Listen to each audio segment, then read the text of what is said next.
Mr. Nizardeen to continue the talk. Thank you. Assalamu alaikum.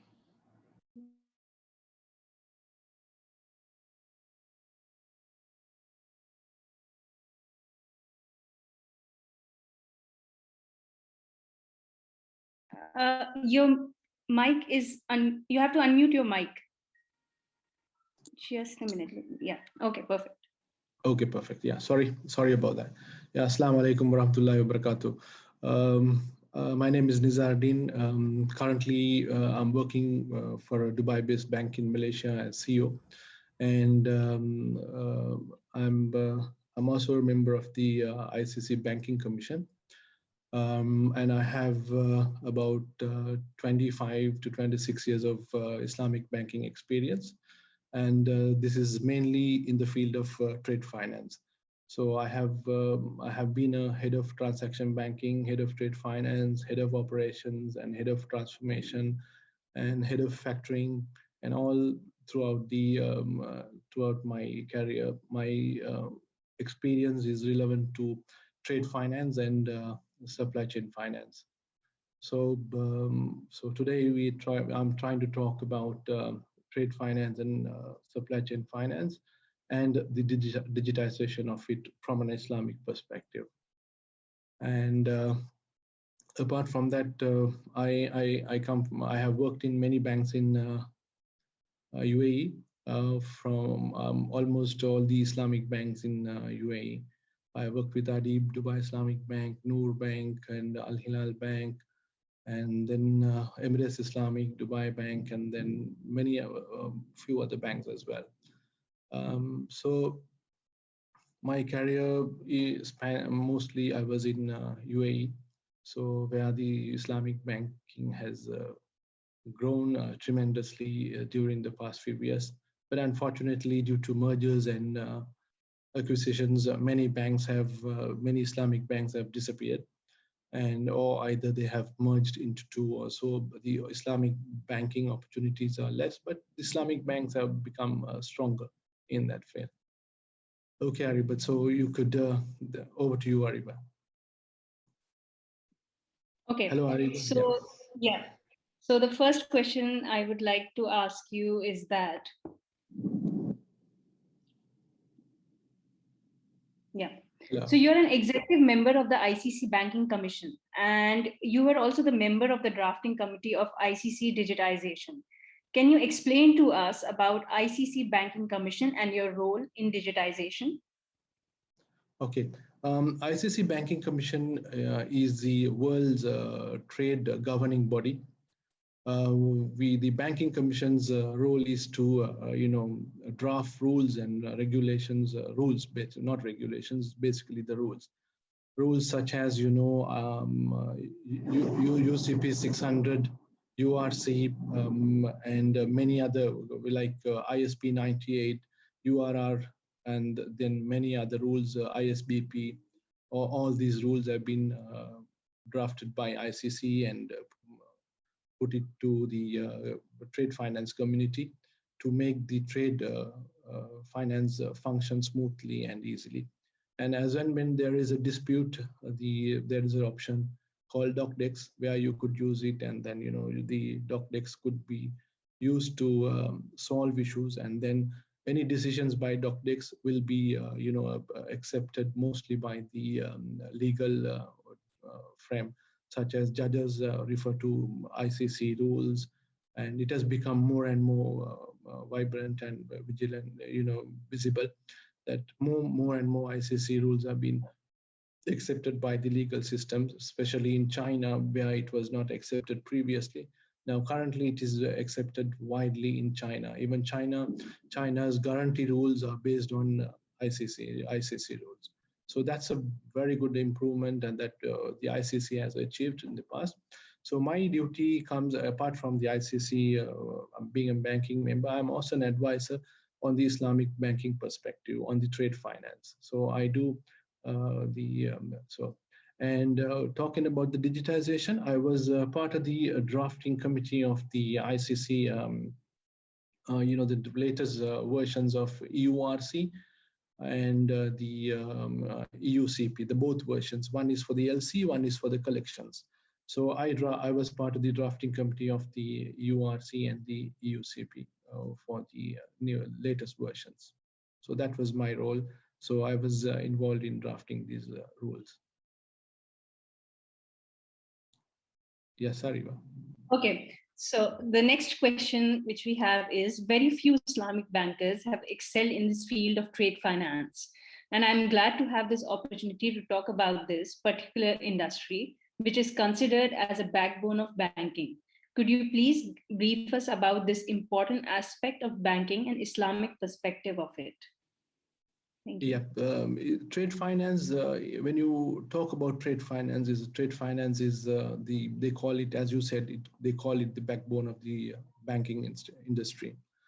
And trade finance, the world doesn't move without trade. So the world trade runs into trillions of dollars, and without trade, there's no business happens in the world. So most of the countries, all the countries, like most of the countries doesn't produce all their own, so they have to buy from different countries or different places. So the world trade is happening 24 hours a day, and then it's a huge amount. It runs into trillions of dollars. And unfortunately, the Islamic trade finance aspect of it, if you see, it is only if you take the whole trade finance volume, I think there are about 56 Islamic countries. That's about 30% of the world's number of countries. And the Islamic finance portion of it is only limited to 4%. So this is potentially a huge area. Islam, it's a Sunnah is doing trade. Trade is, Islam, is Prophet Sunnah. That's a business the most of the Muslims do is trading. That's a profession that they do. And unfortunately, most of the Muslims, they concentrate on what? They concentrate on the different products, the mimicking of products which are available in the conventional banks. Sometimes they don't give much profitability, but for the sake of having, they want to have this particular product. But trade finance is a huge and vast area that is available for Islamic finance. But I don't see any of the Islamic banks are heavily involved in this particular field of field. So the banks, or only few banks like Islam, IDB, Islamic Development Bank, and ITFC are involved in Islamic trade finance. Apart from that, I don't see any Islamic bank which you could call as a trade finance bank. So we need to specialize on this particular area, which has a tremendous potential, where we could make a lot of impact on. We don't need to reinvent the wheel on. We don't need to reinvent products in the other areas. We have a vast area where we have not touched or tapped. So this is available. I don't know what is the reason behind this. So why the Islamic banks are not concerned? Maybe they don't have this specialization on this particular area, or maybe they see that it's a cumbersome process, or I don't know. I fail to understand why the Islamic banks are not into this particular area. From an Islamic perspective, when you take, it is the most appropriate business that we should do. If you see the most of the local, you're buying and selling cars under Muraba, Musharaka, then also you buying and sell goods. Yeah, it's good. You are doing under Muraba, but unfortunately, you are not into international trade. You are not getting involved in the international trade. So that's something that I urge whoever is involved in, so to push the Islamic banks and then get the Islamic banks into this trade finance fold. So as an ICC banker now, my main objective is to bring in the Islamic banks into this fold. But unfortunately, I can't reach to the Islamic banks. They don't even, they don't value the ICC, or because sometimes they don't understand. I don't know, it's lack of professionalism or whatever the reason. but even they don't appreciate, or they don't give value to this particular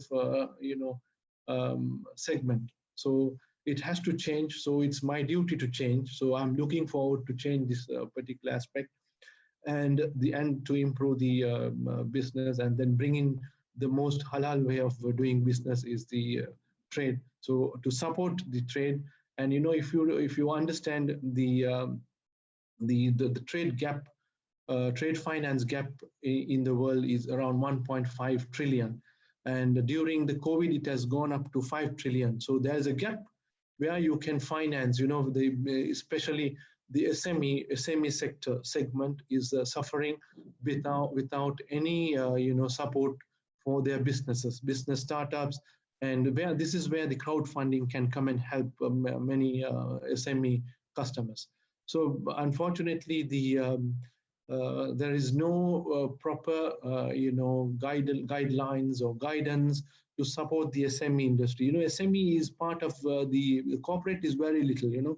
Corporate, though it has a huge portion of the business, and 60 or 70% of the world business lies with the SME. But the support for SME, because the high risk level, people don't, the banks don't want to take part in. So this is one area that Islamic banks should go with appropriate mitigations, and you have many products that you could offer. If you do proper Islamic banking, there won't be any frauds. There won't be any misrepresentation or any fictitious transactions that will happen. Because for an example, if you do Islamic trade finance, if the customer is not doing a genuine transaction, if when we ask them, okay, we want to do the inspection, then they say, no, we don't want to do the muraba transaction. Let us do the normal wakala trade finance. So that means, they are not doing a genuine transaction. So you can identify these customers. So many customers who do the inspection, so there is underlying goods, the goods are actually, exchanged. So it makes the banker's life easy for a compliance from a compliance perspective. So you know that it is a genuine transaction, and the goods have been, goods have been exchanged. So when you see that during Prophet's time, in 1,400 or 500 years ago, that Islam has had a compliance system. So probably that's why the goods were inspected, and then whatever the inspection was done when the finance is involved.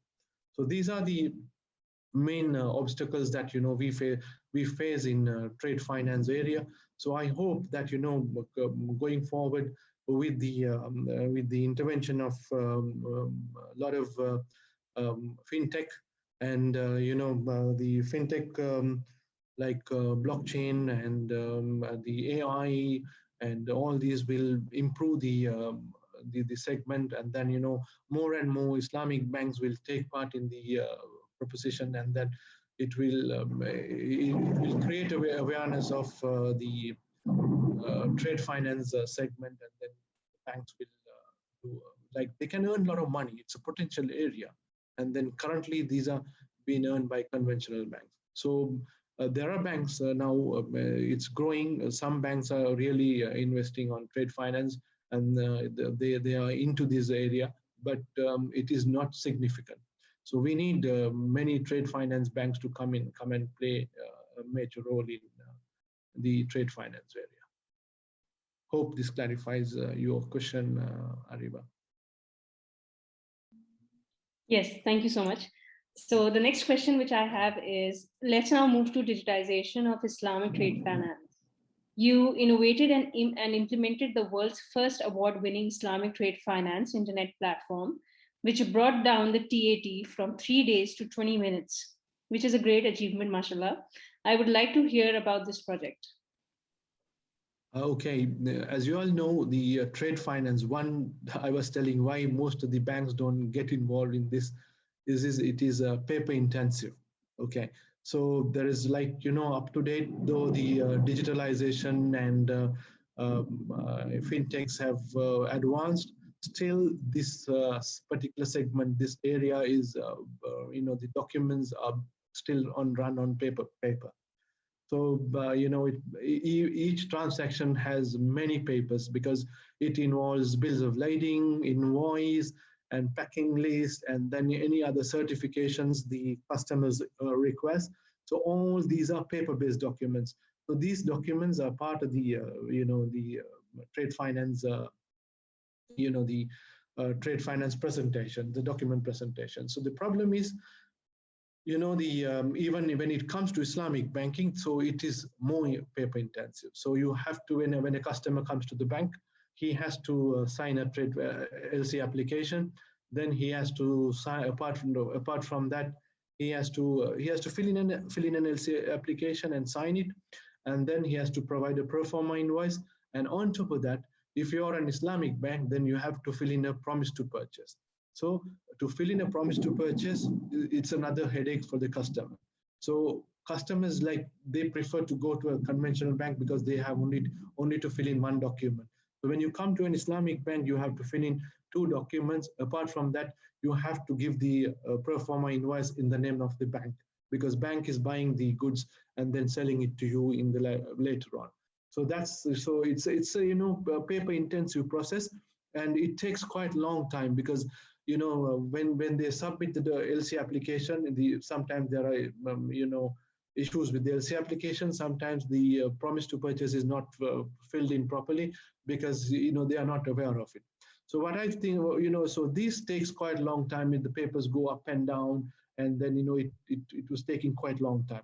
So to solve this issue, what I thought, I will use the fintech, so I will use the systems. So I was able to, do, with examples, the China systems. I was able to, it was my innovation. So China systems supported me to implement this system. So what I did, I automated the whole process. So normally to issue a LC under the Islamic bank, it takes 2 to 3 days, maximum. So customers were not happy, whereas the conventional banks were giving the LC within 1 day or so. So their TAT was 48 hours, 24 hours, and our TAT was more than that. So ultimately, what I did, online transaction, I did an internet banking platform where customer can, instead of filling in the LC application manually, he could, the LC application will be available on the his internet platform screen, and then he could fill in the details. And instead of signing, he could put his password. So I had a big issue because traditionally, as per the Sharia, it has to be, documents has to be signed. So I had a big issue to convince the Sharia scholars, and there were few Sharia scholars who were very supportive, and they were very innovative people. So they supported me, and then I got the approval from the Sharia committee as well. So from Sharia department, I managed to get the approval. So that was a great achievement for me. So I managed to get the approval, and then I could issue a LC. If you believe it or not, I could issue a LC if otherwise in order. I could issue the LC within 20 minutes, less than. Sometimes I have issued an LC within 15 minutes as well. So this is like, if everything is in order, if otherwise in order. So, my banking system, I automated, it automatically checks the limit of the customer. It automatically checks the compliance part.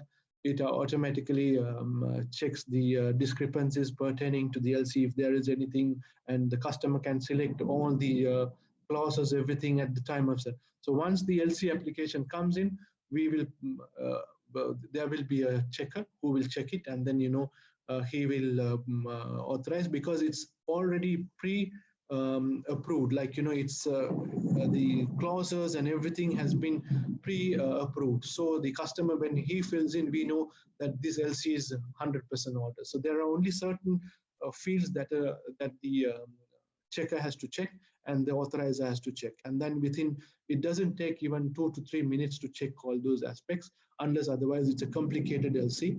When it's a complicated LC, even the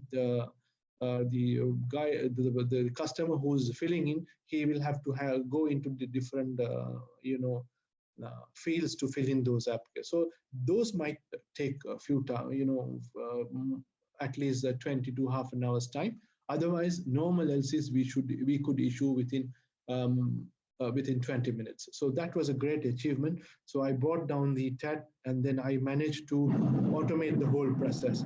And then also, when the documents come, that's the major issue that normally the banks take 48 hours to check the documents. So in this scenario, when I received the documents, I could check the documents automatically with the major discrepancies, and then the compliance part, based on a risk-based approach, RBA, and then also the bill of lading and all those stuff. We could check the major discrepancies. I had automated the major discrepancies. So major discrepancies have been. So we also had, on the RBA itself and the different risk approach. If the customer is very good, we do only up to a certain amount. We do only a certain check only major discrepancies. With the understanding with the customer, we have signed an indemnity, and so these documents we could send it to customers. Sometimes the document check can be done within 10 to 20 minutes. And then automatically, when the advice goes, if there are discrepancies, customer can accept the discrepancies online. When he accepts the discrepancies, automatically his, the Murhaba sales contract automatically is filled in, because when he, when the document checker inputs the details of the document, his Murhaba sales contract, everything has been filled in, and all the information is retrieved from his FOL, facility offer letter. So the rate and all those stuff.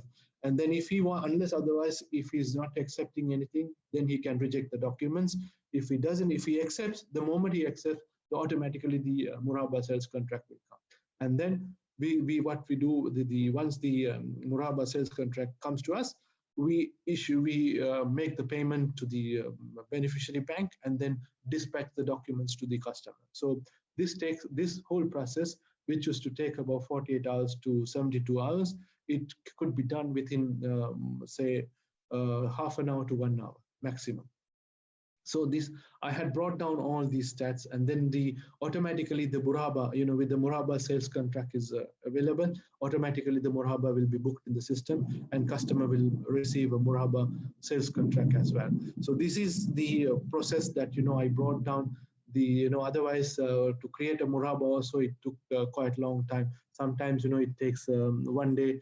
The next day the customer will get the Murhaba details. But this I had automated the whole process, so automatically everything happens in this particular thing. So these are the achievements that I did in the part. And then apart from that, on the other side, like where supply chain finance is involved, then we automated that particular process as well, where the exchange of the exhibit 1, 2, 3, 4, 5. There are 5 exhibits when you do an invoice financing. So we automated the whole process as well, so that the customer has to only send the pro forma invoice along with the when he inputs the pro forma invoice, attach the exhibit 1, the rest of the documents all get signed automatically. Automatically it's filled in. So we do not have a time gap when, if it is done under certain transactions are done under share tawaruk. So, where we buy and sell shares and do a tawaruk transaction. We don't believe in metal buying and selling of metal. So our bank at that particular time had approved the what you call the share certificate buying and selling, which is more reliable, and it's available physically. So in that scenario, we used to do that particular transaction. So that whole process also was automated. And to tell you frankly, after that, like with initially I had a huge challenge from because our bank was like a subsidiary, and Islamic bank. It was an independent bank before, and then one of the conventional banks took over. And then, when the conventional bank took over, the IT and everything was run by them. So their opinion or the concept was like anything that is done to the systems, that has to be done first in the conventional bank. Then only it could be moved to the what you call to the Islamic bank. So these are the problems that you face when an Islamic bank is taken over by a conventional bank. I don't know the how Sharia scholars are approving this. It's not it's beyond my comprehension. And if you see the issues that you face when you're under a conventional bank, I had been basically working with all the Islamic banks, independent Islamic banks. But this particular bank where I worked, it was, each and everything is controlled by the conventional bank. So the credit part is conventional bank. If the, the IT is run by them, and then, the whole thing, everything you talk, everything is done by them. So ultimately they ended up merging both the trade finance into one aspect instead of doing separately. So, and I don't know under what circumstances these things were approved, but it was approved by the Sharia. So I had to, unfortunately, one of the gentlemen who was there, he supported me, the head of IT. He was a local gentleman, and then he was a firm believer of innovation. So he supported me. No. This time this looks a good project. I need you to go ahead, and then we will implement. So but now I hear, now I left that particular bank. Then now I hear that that particular system was like, instead of normally what we do it from conventional to Islamic. This, like the Islamic module, has been turned into conventional. So that was a great achievement. I'm proud of that achievement which I have done. So it was like, they copied, they took out the profit part and whatever it is, and they tweaked it to the conventional thing, and then they're using the internet banking. So that was a great achievement from my side. So so that's the this is what we are looking at the Islamic banks. Islamic banks should have their own identity, and then they should be bold enough to introduce their own fintech, their own products, so that tomorrow the conventional banks will follow. Instead, what you're doing, you're mimicking their own products. Okay, you go and mimic as if I believe I understand they have more experience than us. These what you say, the products are used over 100 years or centuries they have used, whereas Islamic banks are only about 40 to 50, 40 years in existence. So, but still, when it's an innovation, you have to innovate in a way that it becomes an innovation to the whole banking sector. So that's one of the things that I firmly believe. Yes, Ariba, hope I answered your question. Yes, perfect. Thank you so much. The next question is, also I heard you innovated and automated the world's first blockchain-based Islamic goods inspection process with a view to digitize the Islamic goods inspection process. Can we talk about this and how successful was it? Blockchain and API and the AI, all these are very good systems where Islamic banks, if appropriately used, it could be it could allow trading ecosystems to complete and enhance the data along with the supply chain finance and the whole process.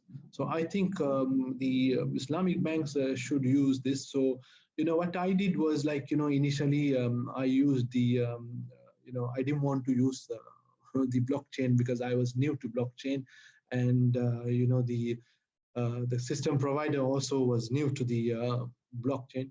So I didn't want to go into financial, with the to have a financial impact. So I thought, the best option is to check where non-financial, options. Where's the non-financial? So the best option that we had is like I identified is the Islamic goods inspection. We had many complaints at the Islamic goods inspection area. When our inspector goes to check, what happens, he has to find the location. So when he wants to find the location, he will call the respective the warehouse or the respective customer more than 10-15 times until he reaches there. Okay, so that was a big complaint that we had from many of our customers. Before your customer, your inspector reaches here, we have many issues. So that was one of the other problems. And then once he reaches there, then he has to have a copy of the, if it is under an LC or if it is under a supply chain finance, then he has to have a copy of the goods description, or specifically the specifications of the goods. Okay, so what happens, so then he will check one by one, and then he will get the document manually signed by the representative, and he will sign at the under it and say that this is the goods are as per the terms and conditions of the LC, or the goods are as per the terms and conditions of the collection document, or we used to do open account transactions as well. So whatever it is, under the supply chain finance or even invoice financing, under that we used to do some inspections. So we used to have many inspectors, and then so it became a big problem for us. So I thought I will automate this particular process. So, then I found, a process where it is transparent to everyone. So the blockchain was a good option, where, first what I did, I gave a device to the inspector, where he had device where he could go to the location by, when the customer sends him the, Google Maps. From the Google Maps, he does not have this device will have the location. He can go to the particular location without disturbing anybody. Only as per the time schedule, he could reach there. So that problem was sorted out. And then the second thing that, the description of goods were available in the same device. And then once he goes and inspect the goods, and if the goods are in order, what he does, like he will he will take photographs, and then there's a camera in the device as well. So from that, he can take photographs, and all this data, he could send it to the banking system. From the banking system, what it will happen, from the banking system, it will, through the blockchain, it will advise to all the stakeholders. So, immediately it will go into all the stakeholders, including the core banking system where the trade finance, the transaction is there. So the moment it comes into that, that means that the inspection has been done. Even if there are any, the moment it is done, automatically the payment will take place, or if it is a usance LC, the confirmation will go to the customer that the payment will be affected on such and such a due date. So it was a very successful story that we managed to do, automate this particular thing on the blockchain. Then unfortunately, I left that bank early. So after that, they didn't, I don't know whether they implemented or not. And the same system was bought by another Islamic bank, and they were following up with me that they wanted to do this particular thing. Then I was keen to help them, but I don't know, for some reason they were struggling with the system implementation, because of which the system, the whole system I implemented within 3 months. They were suffering, I think, more than 1 year. They were struggling to implement that particular system. So issues were there with them. So this was a very successful story where I managed to do a blockchain, use the Islamic blockchain. And then I was having plans to do, like, use a barcode system, and then later on, there are some, I had come across certain issues. Some customers, they are not honest. The dishonest customers, what they do, the same goods, they will show it to different Islamic banks. I have come across I have worked in many Islamic banks.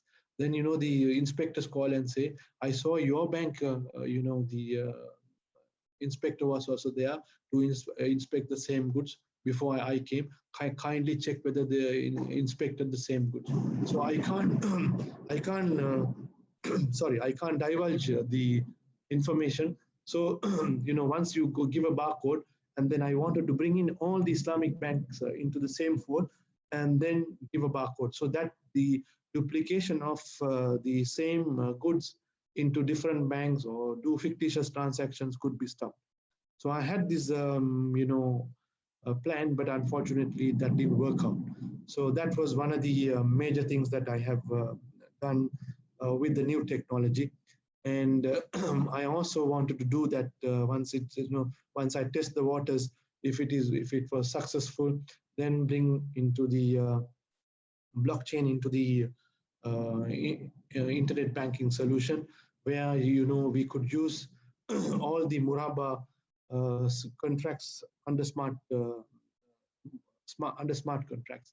So all this will be done through then the transparency and visibility will be there on the system. Just hope I answered that question as well. Yeah, perfect. So the next one is, do you think Islamic banks have done enough to digitize their processes, or they are lagging behind? What are the obstacles that Islamic banks are facing, and what is the reason for it? If you think, majority of the innovations or the digitization is happening in the conventional banks, and Islamic banks are just as they mimic the products and then do the same thing they are doing, except for few the few like innovations I've seen some banks have done, but that is proportionately very few, but majority of the products, what they are doing, they are only seeing what the conventional banks are doing, then they are maybe like changing it to Islamic and then using it. But at least that's a good effort. Yeah, they are you are willing to change, you are willing to adapt the what you call the digitization, and you're looking for a change, and then the Sharia, from a Sharia perspective, you're getting the support from the scholars as well. But the obstacles that I see is like the people who are in this in most of the Islamic banks. I don't see that they, I don't know, for some reason they are not that but I don't know that willing to change for a change, go for a change. They don't have that eagerness to do changes on their own. So they're waiting till somebody does something and then to mimic it and put it, implement it. So if you see any Islamic banking products that somebody has already implemented, and then it has been implemented by them. But now the scenario is changing. But the Islamic banks are getting into these, and then they're hiring specialized people. But unfortunately, when they hire people, they're not hiring the Muslims or the specialized people. They are hiring people who doesn't know, who doesn't have much Islamic banking knowledge. They're not giving priority to Islamic banking, Islamic aspect of it. They are only giving priority to the innovation part of it. So it shouldn't be the case. These are the weaknesses that I see.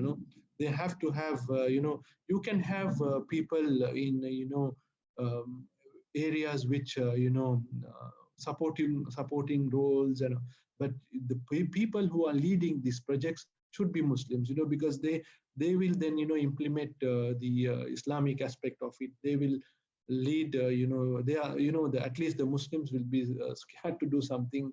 Tomorrow they'll be answerable to Allah for in case if they do something wrong.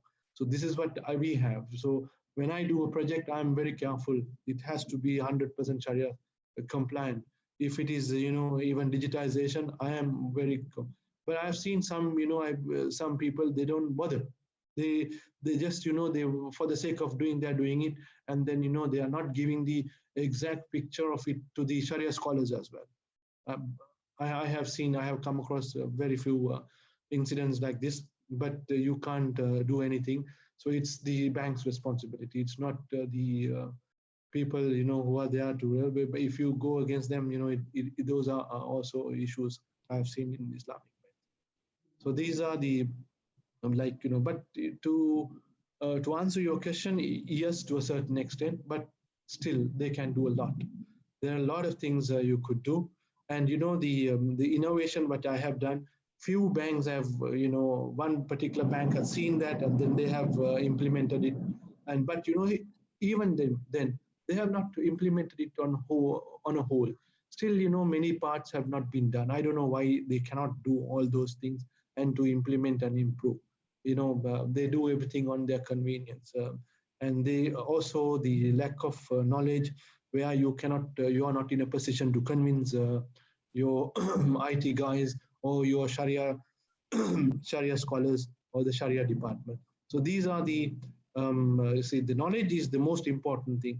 So you have to educate everyone on this particular field, so that it's then only you will have a smooth digitization process. Okay, perfect. Thank you.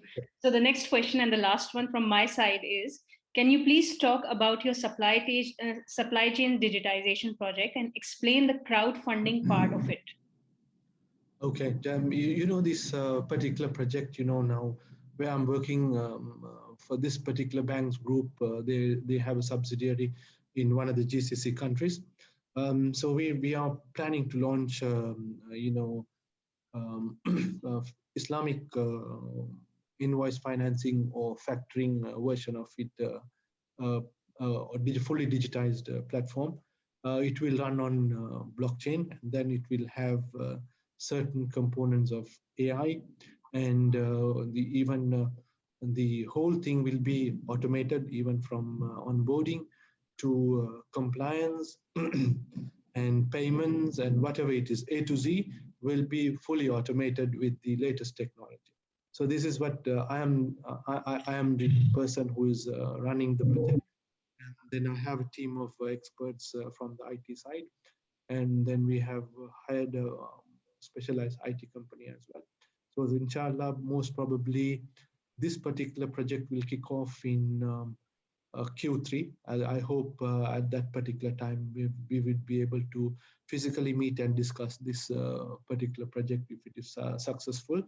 And in that project is a unique thing that we have is like we have brought in a crowdfunding option as well, component as well. Under this crowdfunding component, what is available is that it has two components. One component is it will be available for as a investment portfolio, like you as an investment fund or a fund, you can invest in that, and that will be under mudaraba. So the second one will be like individual transactions, like you say, when there is a invoice financing, that particular transaction, if the banks wants to take part, the banks can take part. And then if in individual crowdfunding, few people put money and then they want to do, then it's that option also is available. So this is as I said, this will be done under murahaba,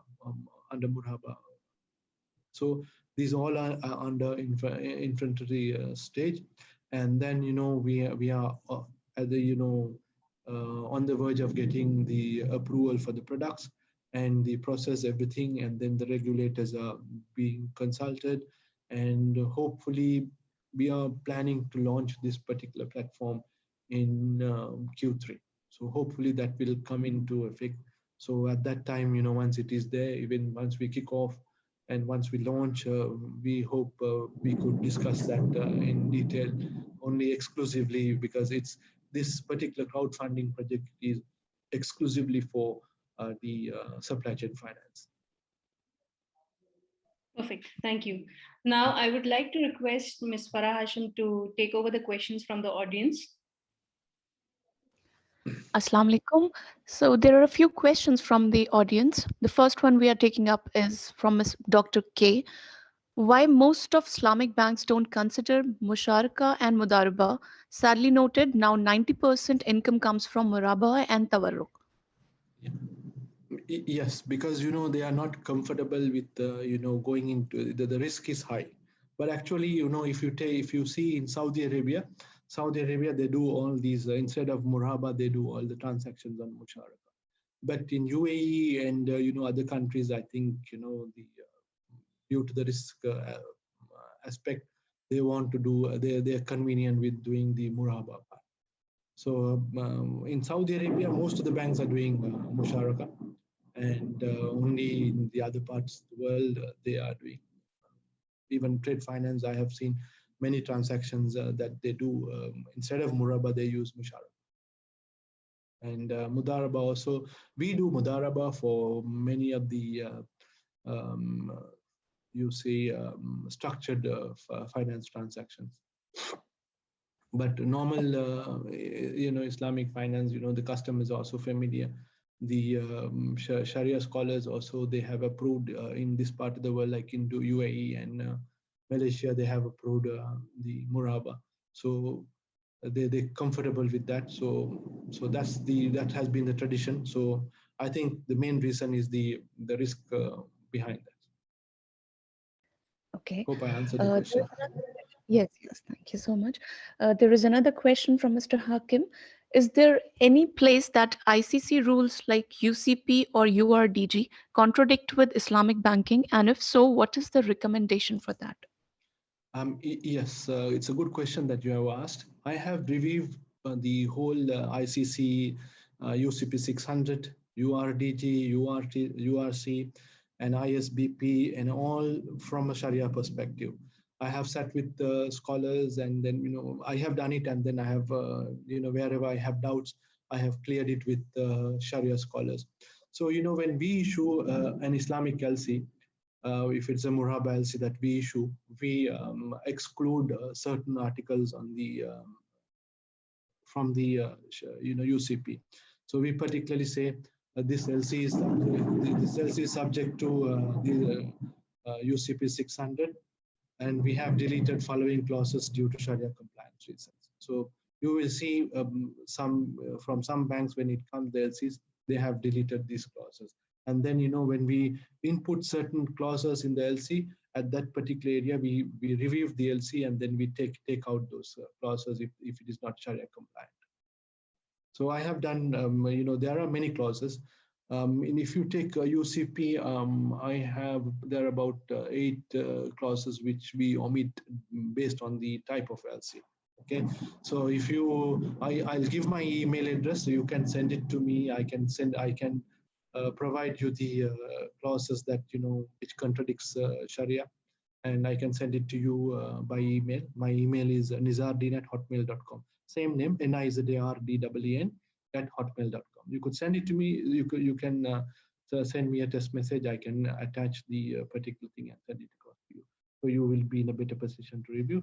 But it all depends on the LC, and LC it doesn't apply to all the LCs. So you should understand, for the appropriate, these clauses are the appropriate LC, you should use these clauses. Okay, so you have to omit only based on the transaction.